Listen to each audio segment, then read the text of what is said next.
Hello everyone, my name is Neil and today we're bringing you another episode of TEW. This is episode 4 and we are back on SmackDown.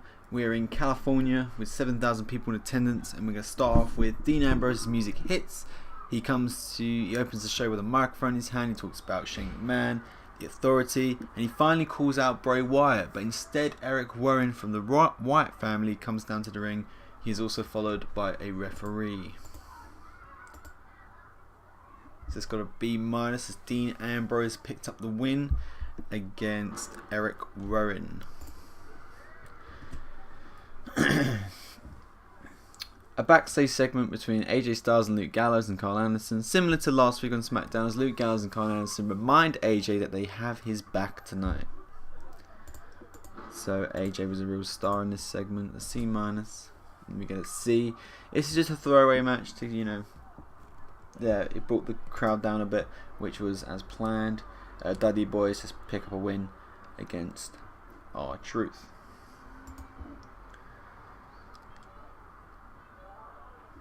Oh, okay. So yeah, it's just Apollo Crews going over Connor again, getting him a bit of momentum like he's doing in real life. So yeah, So Shane McMahon and Stephanie McMahon are both backstage arguing about what tonight's main event should be. You see, I think we should highlight the Intercontinental Championship scene a bit in having Kevin Owens go up against Sami Zayn. Stephanie replies, no, nobody wants to see that. How about a handicap match between Roman Reigns against Luke Gallows and Carl Anderson? No, that's boring. How about Cesaro against Dolph Ziggler? And they said, what would the match even mean, Shane? I'm showing its contenders for the Intercontinental title in action. No, that's stupid. Nobody wants to see that in the main event. They want to see the WWE World Heavyweight Champion. They both look at each other and this issue is clearly unresolved. So what this is showing, that again, like last week, the differences between the managing. So Shane McMahon wants to elevate some of the, not really lesser guys, he wants to elevate a different side. That's the fire engine. Or whatever it was. Yeah. He wants to elevate the Intercontinental Championship, while Stephanie McMahon's very old school. She wants to have the big guy or the main championship, the main storyline, highlight the end. And also, Shane McMahon's a bit more of the indie, because Sami Zayn, Kevin Owens, it's a big rivalry. And Stephanie McMahon just picks the same old boring stuff for Luke Gallows, Carl Anderson. So we get to the next one with Kofi Kingston versus Aiden English. Kofi Kingston defeats Aiden English with an SOS. So this just advances the storyline a bit. So I didn't want to put too many promos with this storyline because they aren't really going very well, and this storyline isn't going very well. So yeah, as expected, like last week, this is the highlight of the week. I think I might have to carry on this storyline for a while.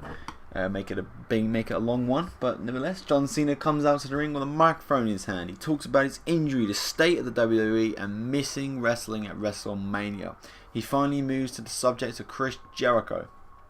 You just had to do it, Jericho, didn't you? You just had to continue to come out here every week and claim you're the best in the world. You just had to come out here and piss everyone off, and you just had to come out here and piss me off. And Jericho's music blasts through the arena. Jericho seems to want to make his way to the ring, but instead he walks back towards the stage, showing that bit of fear towards John Cena. Super Cena, everybody, he's back and everyone is happy, but you seem to forget that the reason why you were away is because you got injured again. You seem to do that a lot, don't you, Super Cena? You're not really super, are you? And at Judgment Day, the best in the world will break Super Cena once and for all. That's cute talk, Chris, but I prefer action. So if you want some, come get some. And that's the highlight, probably of the show. So then we get to a B- of Kevin Owens defeats Dolph Ziggler in a submission after blatantly cheating. So yep, Kevin Owens, as expected, to elevate the Continental Championship. And then we get to the seems to be normal one. The normal occurrence throughout these shows is the League of Nations are backstage. And they're sitting in utter silence this time, just looking at each other until Sheamus finally says, because he's a leader, so Barrett, you're the only one left. Want to have a crack at Kalisto? Then Barrett says, might as well give it a shot. And then Sheamus says, well, off you go then. And then Barrett leaves the locker room for his match. So, yeah. King Barrett was great for his, without going off script. Yeah, improvising well. Alright, they all improvise well. So not having a script with these guys is pretty good. So King Barrett Kalisto defeats King Barrett. So right now Kalisto has defeated all three members of the League of Nations, but he drew against Sheamus. So will Sheamus have another crack? Maybe. So in the main event, you got a decent reaction from the crowd. AJ Styles makes Roman Reigns submit with a calf killer. So AJ Styles has now picked up a decisive finish against Roman Reigns. Interesting. And then the last segment of the night, after AJ Styles, I was thinking they were going to pin him. After AJ Styles made Roman's. Okay, sorry. AJ Styles has made the WWE World Heavyweight Champion submit. AJ Styles gets his hand raised, and Carl Anderson and Luke Gallows makes their way towards the ring. They give AJ a hug and then look over at Roman Reigns, who is on the ground. Luke Gallows picks him up and they both execute the Magic Killer.